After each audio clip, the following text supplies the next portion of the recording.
Come. That was it. Just one word glowing on my phone screen at 9:41 p.m. while I sat in a Wendy's parking lot, holding a half-melted Frosty and wondering if I was supposed to feel honored or insulted. Because 40 minutes earlier, she'd walked into that party with me on her arm like a shiny new handbag, and then dropped me off emotionally somewhere between the punch bowl and the wall of irrelevant husbands. She disappeared into a sea of colleagues, clients, laughter, and polished glasses clinking over head nods and fake compliments. I became background noise in her curated evening. I stood alone near a table of shrimp skewers, listening to a guy explain NFTs to a woman clearly just trying to get to the wine. I tried to smile, tried to breathe normally. I even took a sip of whatever sparkling thing they were serving and immediately regretted it. Meanwhile, she was across the room with him. Yeah, him. The guy with the 5 o'clock shadow and the kind of laugh that made other people laugh, even if they didn't hear the joke. He put his hand on her back once, just lightly.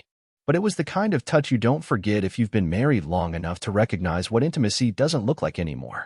I didn't make a scene. I didn't even blink. I just stepped out, walked to the elevator, and left.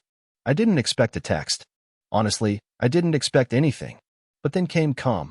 It sat there on my screen like a command. No punctuation. No apology. No context. Like I was a dog off his leash, and she was whistling. I looked at the glowing message for a long time. Then I turned my phone face down and laughed. Not the good kind of laugh. The kind that sounds like it's trying to hide something, like the moment you realize the person who swore they loved you can't even remember where they left you. But I hadn't even reached the worst part yet. That came after I went back. And yeah, I went back. To be continued in part 2. And trust me, you won't see what's coming.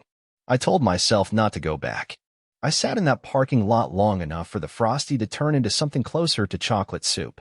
The word come was still glowing on my phone, like a glowing ember that didn't burn but itched beneath the skin. And I told myself I wasn't that guy.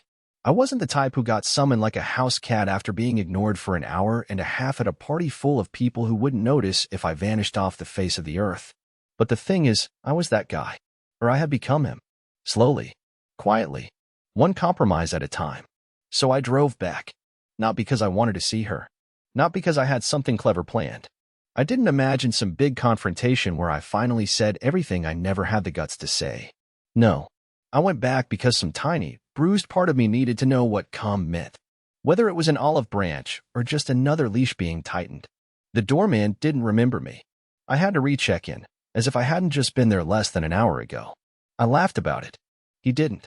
The elevator felt longer this time. Heavier. Like it knew I shouldn't be returning. When the doors opened, the party hadn't changed. Same music, same ambient chatter, same tray of shrimp skewers that no one seemed to touch. But the mood was different. Or maybe I was. I stepped back inside like I was trespassing in my own life. That's when I saw her. Darlene. She was at the center of the room, glass of wine in one hand, leaning in close to tall blazer laugh guy. He was whispering something to her, and she threw her head back in laughter, touching his chest with her fingertips. It wasn't the laughter that broke me. It was the way she held his gaze afterward. Like they shared a secret. Like they shared something that didn't include me. And in that moment, I realized something devastatingly simple. She had forgotten I existed the minute I walked out. Until her phone buzzed. I saw it. I watched her pull it out, glance at it, then look around the room like she was suddenly reminded I might still be alive. Our eyes locked, and something in her face flickered. Not guilt. Not regret. Just inconvenience. She weaved through the crowd like someone brushing through tall grass, handed her wine to a colleague mid-sentence, and approached me with a smile that didn't quite reach her eyes. There you are, she said, as if I'd gone to the bathroom for too long. I didn't answer. She reached for my hand like nothing had happened, like the last 70 minutes of silence and dismissal and my internal implosion hadn't occurred. Come meet Jason, she said. You'd get along. That was the moment something inside me snapped, not loud or dramatic. More like a cable popping deep in the walls where no one could hear it. I gently pulled my hand away. I've met Jason, I said. He's the one who put his hand on your back earlier, right? Her smile faltered, just for a second. Then came the reflexive denial. Oh, come on, don't be dramatic. There it was. The phrase. The one that all but confirmed everything. Don't be dramatic, is what you say to someone who's getting close to a truth you don't want to face. I took a step back, looked around the room again. I was the only one there who didn't belong, and I was the only one too dumb to figure that out earlier. You texted, come, like I was your Uber, I said quietly. Was I supposed to feel grateful? That's when she got defensive. I just wanted you to come back. You left without saying anything. You ignored me for an hour, I replied. Was that supposed to be my role tonight? Decorative. She glanced around nervously now. People were starting to notice. And I realized I didn't want to be part of her scene anymore. I'm leaving, I said. She scoffed, still trying to hold onto the thread. Again. No, I said, locking eyes with her. This time, I'm leaving for real. I turned and walked out again, but this time, I didn't look back. Not even when she called my name. She didn't follow me. But someone else did. And what that person told me in the elevator changed everything I thought I knew about my wife. The doors hadn't even fully closed before I heard footsteps, fast, sharp, purposeful. I figured maybe it was Darlene, coming after me with some rushed apology or a half-baked excuse she hoped would stick. I braced myself, already composing the quiet, bitter speech I'd give her. I was done with drama. I was done being a footnote in my own marriage. But it wasn't her. The person who stepped into the elevator with me was someone I barely recognized. Her colleague, Monica. Shoulder-length red hair, black blazer, eyes like she'd been holding in a secret for weeks and was one shaky breath away from letting it out. I gave her a confused look. She didn't smile, didn't greet me. She just stood there, still catching her breath, like she'd run after me and almost changed her mind. We both stared at the elevator door, the weight of whatever she was holding pressing against the silence between us. The hum of the elevator filled the space, and I figured that'd be it. Just another awkward ride in an awkward night full of silent moments and blurred lines. But then, right as we hit the 10th floor, she whispered, "You should know she didn't want you to come tonight." I turned slowly, unsure if I'd heard her right. My heart immediately began beating faster, not because of what she said, but how she said it. Not accusatory. Not smug. Almost apologetic. She begged the event lead not to include you on the guest list, Monica added. Said she didn't want you hovering. Those were her words. I felt something cold pass through me, like ice water behind my ribs. Then why did she invite me? I asked, my voice barely above a whisper. Monica didn't answer right away. She looked uncomfortable, as if she was debating whether to say the next part. She only changed her mind when she thought Jason might bring his wife. The elevator stopped at floor 7. The doors opened. No one got on. They closed again. What? I said, my voice now tighter. She didn't want to look suspicious, Monica continued, her tone now raw, like it physically hurt her to talk. You were her buffer. Something about having you there made things feel more innocent. Safer. My throat tightened. I stared straight ahead, too stunned to speak. Every second of the party suddenly replayed in my head like some sick highlight reel. Her laughter, the touches, the deliberate distance, the moment she texted, come, like a leash being yanked. It had all been choreographed. I probably shouldn't be telling you this, Monica said softly, eyes cast down. But you deserve better than this. I've watched this happen for months now. It's like she's two different people, and the one who comes to work every day, it isn't the one you think you married. I was gripping the rail so tightly my knuckles ached. The elevator hit the lobby. The ding sounded like a gunshot. Monica stepped out first, then paused. She's not going to admit anything, she said without looking back. People like her never do. They just find ways to spin the story until you start doubting your own memory. Then she walked out into the night. I stood there frozen, halfway between the elevator and the marble floor of the building's atrium, like I had forgotten how to move. My phone buzzed again. Another message from Darlene. This time it said, "Where are you? Everyone's asking." I didn't reply. I slid my phone into my pocket and walked out the side exit, not sure where I was going, only that I couldn't go home. Not yet. I needed air. Space. Reality. I ended up driving for hours. Through neighborhoods I hadn't been in for years.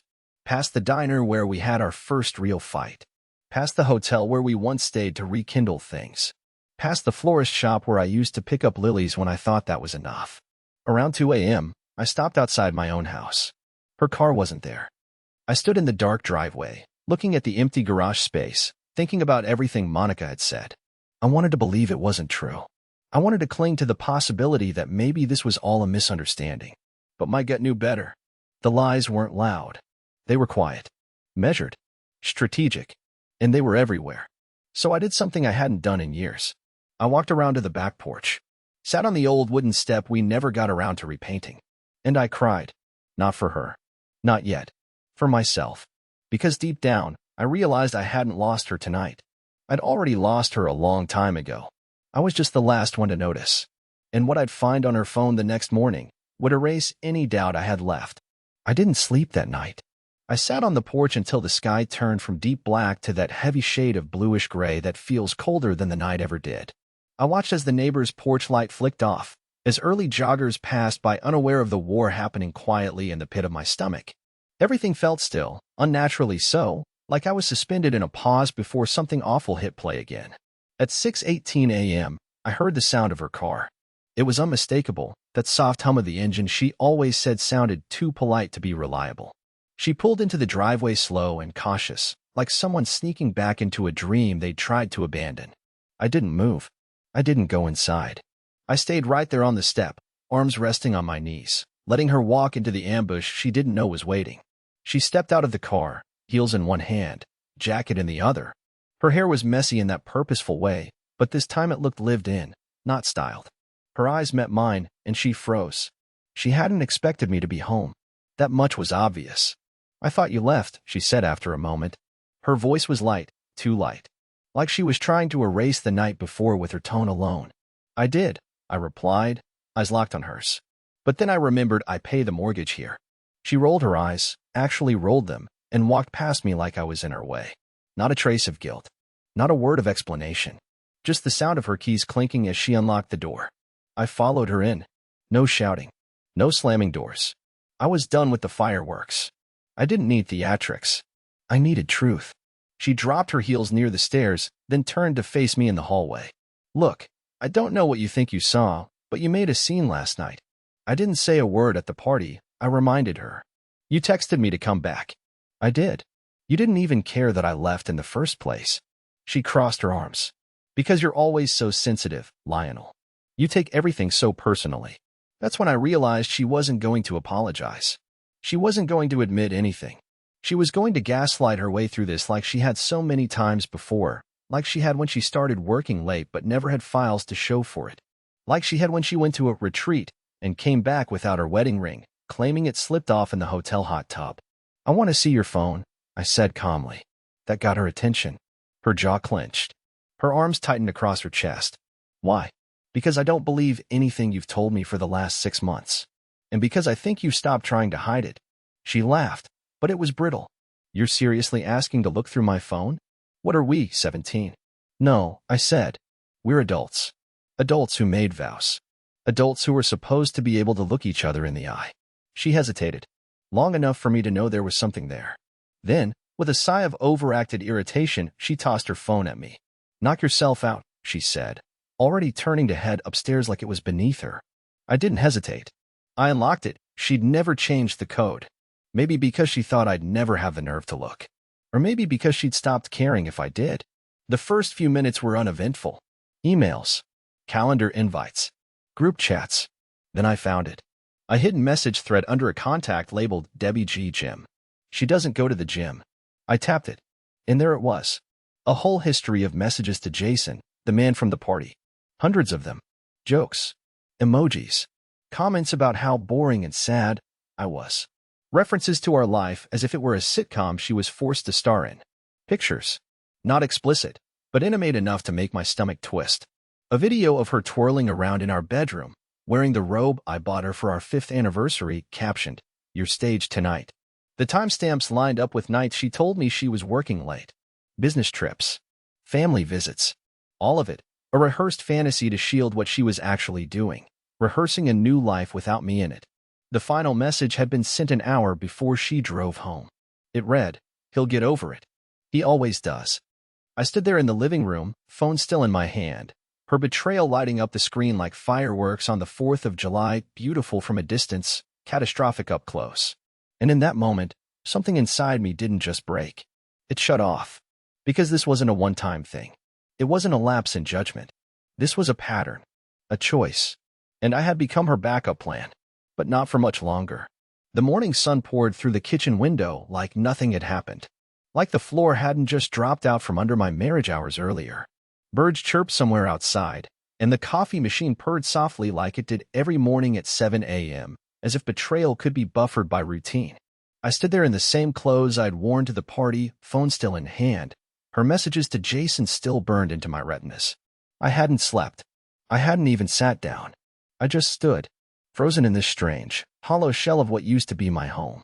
Upstairs, the shower ran. Darlene was getting ready like nothing had changed. Like I hadn't just opened the door to her other life and watched it unfold in high definition right there in my palm. I didn't yell. I didn't storm upstairs. Instead, I walked into the kitchen, poured myself a cup of coffee with trembling hands, and sat down at the island like I was waiting for a bus that would never come. I took a slow sip. Bitter. Burnt. Perfect. Then I started planning. Not revenge. I wasn't interested in firebombing her world. I didn't want her friends to hate her or her company to blacklist her. That would have given her drama, and Darlene thrives on drama. No, I wanted silence. Distance. The kind of absence that rattles the bones. So I did something she never expected. I made a list. In my head, I started with what mattered most to her, not me, clearly, but the optics. The stability. The illusion of being a happily married, socially polished woman with the kind of life people envied. The curated Instagram page. The weekend getaways. The wine nights with friends who whispered things like relationship goals when she posted pictures of us smiling, arms around each other. I was going to take away her favorite thing, her comfort. The first step? Vanished strategically. I went upstairs as the shower was shutting off. I knocked twice on the door. No response. "It's me," I said calmly. "Can we talk?" I heard a pause. A shuffle. Then the door opened a crack. Her hair was wrapped in a towel. She wore the gray robe, not the one from the video she sent Jason. That one was probably tucked away, or worse, still in her overnight bag. She looked surprised that I was speaking softly. "I need a few days," I said. She raised an eyebrow. "To do what?" "To breathe," I replied. "To think." I didn't tell her what I saw. I didn't mention the messages or the photos or the full-blown alternate relationship she'd been maintaining behind my back. I didn't give her the satisfaction of a breakdown or a scream. I just looked her in the eye, and I could tell that scared her more than anything.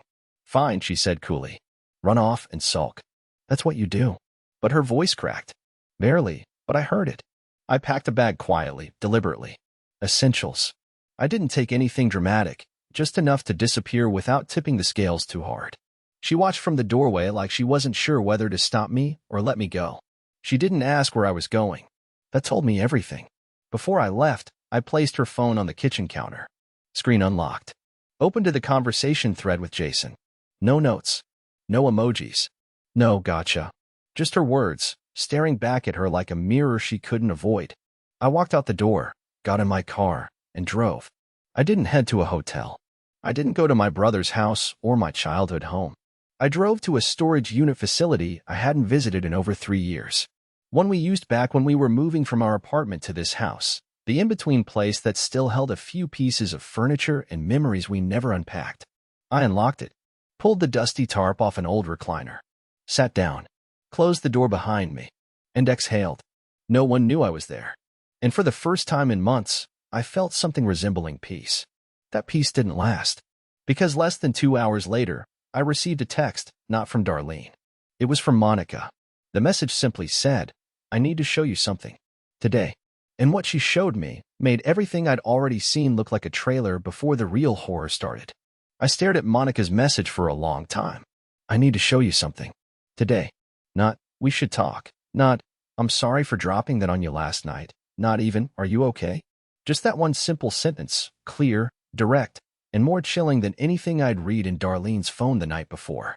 I sat inside that musty storage unit, surrounded by forgotten furniture and ghosts of old life chapters. I had no bed, no clock, no internet.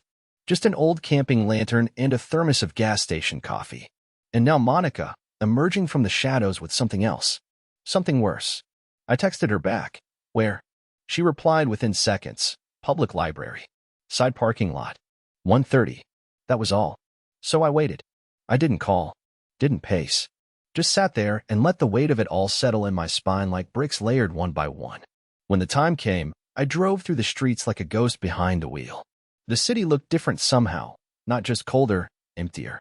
Or maybe I was finally seeing it without the lens of denial. I pulled into the library lot at exactly 1:28. She was already there, sitting in her car with the engine running. I parked beside her, and she rolled down the passenger window before I could even step out. "Get in," she said. Her voice wasn't urgent. It wasn't even shaken. It was steady in a way that made me feel like she'd been preparing for this moment longer than I had. Like whatever she was about to show me was inevitable. I climbed in. The car smelled faintly of cinnamon gum and perfume. She wore the same blazer from the night before but looked different in the daylight. Her eyes were tired, like she hadn't slept either, but her jaw was set. "You okay?" I asked quietly, even though I wasn't sure why I bothered. "No," she said bluntly. "But that doesn't matter right now." She reached into her purse and pulled out a flash drive, placed it in my hand. "It's all on there," she said. The texts, emails, call logs. From her work computer. I stared at it. "How did you even get this?" Monica looked away. You don't work 12-hour days next to someone like Darlene without noticing what she leaves open on her screen. She paused. "I didn't take it for you. Not at first. I took it because I was scared she was going to destroy someone." That landed heavy. I held the flash drive like it was radioactive. "She's been planning this for a while," Monica continued. "You leaving the party early last night? That wasn't an accident. She was going to stage something. Make it look like you were unstable, like you embarrassed her in front of Jason's colleagues. I overheard her talking to him on speaker last week. She said, 'He's too fragile. I just need one push and he'll break. Then it's clean.'"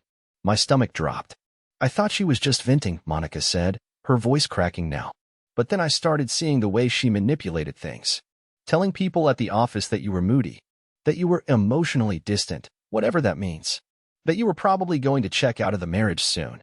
I wasn't," I whispered, "but it felt weak. Irrelevant." Monica nodded. "I know. That's why I'm here." She took a breath. "There's more." I wasn't ready for more. "She's not just with Jason," she said, barely getting the words out. "He's not the only one. There's another. Older. From a tech consulting firm she was trying to get as a client. I saw the emails. She called him her retirement plan. Said if things with Jason didn't work, this guy could help fund her exit." I felt the flash drive in my hand growing heavier with every word.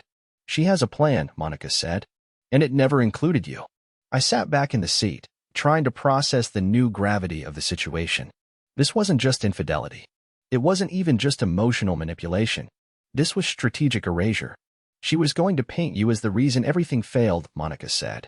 "She was going to make you look like a burden." I didn't respond. I couldn't. Instead, I opened the glove compartment and slipped the flash drive inside. My hands were shaking, but I masked it. "Why are you helping me?" I asked finally. Monica looked at me. Really looked. Her eyes softened, and for the first time since this nightmare started, I saw a flicker of genuine pain that wasn't my own. "Because I used to be you," she said quietly. And in that moment, I realized something else. Darlene hadn't just betrayed me. She had betrayed a whole trail of people. And I was just the latest casualty. But I wasn't going to stay that way. I didn't go back to the storage unit. I couldn't sit still after what Monica had shown me. No, not shown. Handed to me. That flash drive wasn't just data. It was a blueprint of the life my wife had been building while slowly demolishing the one we were supposed to share. And the more I held it, the more I realized what it really was. The key to unlocking the illusion she had so carefully choreographed. But I didn't take it to a lawyer. Not yet. Instead, I did something else. Something quiet. Something she'd never see coming. I went home. Not because I wanted to confront her. That part was over. I was past the point of screaming matches and emotional breakdowns. She'd already won that round. She got the silence, the confusion, the disappearing act. But what she didn't know was that I wasn't going to vanish anymore. I was going to reappear in the exact places she least expected. The house was empty when I walked in. That didn't surprise me. Darlene had a yoga class she never missed, followed by brunch with a rotating cast of women who drank rose before noon and pretended to be emotionally fulfilled while swapping passive-aggressive jabs about their husbands. I stepped into the living room and sat down with the laptop she'd forgotten to lock the night before. I didn't need it for the messages. I already had those. But I wanted her browser history, her cloud storage, her shared folders. What I found wasn't just damning. It was orchestrated. There were drafts of emails she never sent. One addressed to her mother, describing me as erratic, distant, and emotionally unstable. Another to our mutual friend Jules, claiming I had probably been unfaithful but wouldn't admit it, even hinting that I'd started drinking again, which wasn't just a lie, it was cruel. I've never touched alcohol a day in my life, not after watching my uncle drink himself into a coma when I was 12. She was building a narrative, one that would absolve her when the collapse came. But now I had the bricks. I copied everything. Then I made backups. Then I encrypted those backups and stored them across 3 separate cloud drives, one personal, one anonymous, and one tied to an email account she didn't even know existed. Then I called Jules. Now, you have to understand something. Jules and I hadn't spoken one-on-one in months. Darlene made sure of that. Said she was jealous of our weird chemistry, which was absurd. Jules was one of our oldest friends, a kind, funny, razor-smart person who could see through people like glass. And maybe that's why Darlene distanced us, because she knew Jules might notice something off before I did. She picked up after 2 rings. Lionel. Her voice was cautious. Yeah, I said. Can we talk? A pause. Then, of course. Are you okay? No, I replied. But I think I'm finally getting there. We met at a coffee shop 20 minutes later. I had the flash drive. I had the printouts. I had screenshots. I didn't dump it all on her, just enough to let her see the edge of the story Darlene had been trying to tell behind my back. Jules didn't say much at first. She just sat there with her latte growing cold, flipping through pages, scrolling through messages. When she finally looked up, her eyes were glassy. She said you were distant, she whispered. That you'd been spiraling. She told us you'd pushed her away. I nodded. She told me, Jules added, that you had a meltdown 2 weeks ago. That you locked yourself in the garage and didn't come out for hours. That stunned me. 2 weeks ago, I was out of town for work. I hadn't even been in the state. She said you broke a mirror, Jules whispered. I laughed, actually laughed, not because it was funny, but because of how meticulously fabricated it all was. Darlene wasn't just rewriting our history. She was preloading a tragedy she could blame on me. I need your help, I told Jules. Not to get revenge. Not to embarrass her. Just to stop her from controlling the ending. Jules nodded slowly. I'm in. That's when it started. We began quietly. Reconnecting with people Darlene had smeared my name to, not to clear my reputation, but to plant the truth. I didn't want pity. I didn't want validation. I just wanted the fog to lift. I wanted people to stop seeing me as the crumbling husband in her story and start seeing the architecture of what she'd built around me. The turning point came when Jules reached out to another friend, Liam, someone I barely knew, but who apparently had seen Darlene and Jason together outside of work more than once. She had told him they were working on a private campaign. But now, with context, he realized it was something else entirely. More people started messaging me. Quietly. Carefully. Like survivors coming out of a collapsed building. And with each new piece, her carefully stacked house of cards trembled just a little more. Then came the last message of the day. It was from Monica again. I think you should see the security footage from the party. There's a part you missed. Come to the office tomorrow. Don't tell anyone. The floor shifted beneath me again, because I thought I'd seen everything that night. But apparently, Darlene had saved the worst for the moment she thought I was gone. The next morning, I walked into the office building where Darlene worked for the last 6 years and was greeted not by the receptionist, but by Monica, already waiting near the elevators like someone who knew this chapter had to end here. And now, she didn't say much, just handed me a visitor's badge and guided me into a private media room tucked behind a rarely used hallway. There were no words, no small talk. Just a blank monitor, a USB cable, and the silence of something inevitable. This is from the rooftop lounge security feed, she said. I pulled it before the system overwrites the last 72 hours. The screen flickered to life. At first, it looked like what I already remembered, the glowing string lights, the guests, the trays of hors d'oeuvres drifting like clouds through a space full of shallow conversations and deeper secrets. Then I saw myself, standing by the bar, looking like I was hoping someone might notice I existed. I watched as Darlene laughed with Jason. I watched her ignore me, walk right past without so much as a glance. I watched the moment I left, and then, what happened after. The camera caught her checking her phone minutes later. She read my reply, or lack thereof, then leaned into Jason and whispered something. He grinned. That part I'd seen before. Or guessed. But what came next hit differently. She pulled out her phone and started typing furiously. Then she showed the screen to Jason. He looked stunned. Then, he laughed. The message she'd typed, the one she never sent. Read.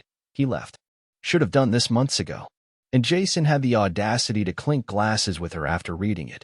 But then, and I'll never forget this, something shifted in her expression. Just for a second. She didn't look victorious. She didn't look free. She looked small. Like she'd taken the swing, landed the hit, and didn't feel anything. That was it. I leaned back in the chair and let out a breath I didn't know I'd been holding for months. I wasn't angry. I wasn't shattered. I was empty, and somehow, that felt like relief. Monica turned off the screen.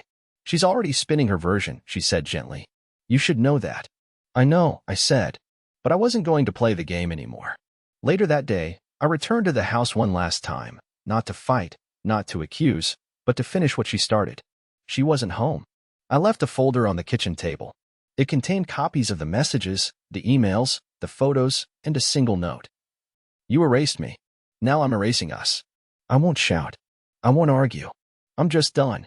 Then I locked the front door behind me and dropped the keys in the mailbox. Within 2 weeks, I moved into a small apartment above a bookstore on the other side of town. Nothing fancy. One bedroom, creaky floorboards, a coffee shop downstairs where the barista now knows my name. It smells like cinnamon and old paper. It's quiet, peaceful. I started reading again, something I hadn't done in years. I take walks at night without needing to explain where I'm going. I call my mom now. I write code freelance, and I sleep deeply. As for Darlene, I don't know. I stopped checking. And one day, I realized I'd stopped caring. Jules still checks in. So does Monica sometimes. They both say the same thing, that I look lighter now, that I sound different. They're right. Because for the first time in a long, long time, I'm no longer the ghost in someone else's life. I'm finally living my own. And it's not perfect, but it's mine.